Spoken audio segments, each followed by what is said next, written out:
Babae at ang kanyang mga alaga naligtas sa sunog.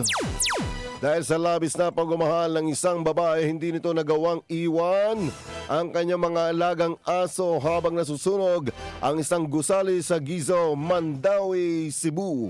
Sa kuwang video ni Ivy Baya. Ayon sa mga saksi, pasado alas 7 ng umaga ng Miyerkules na sumiklab ang sunog, pinakita ng babae ang pagliligtas ito sa kanyang mga aso. Hindi ito nagpanik, inihagis isa-isa ang kanyang alaga na sinalo ng mga tao sa baba.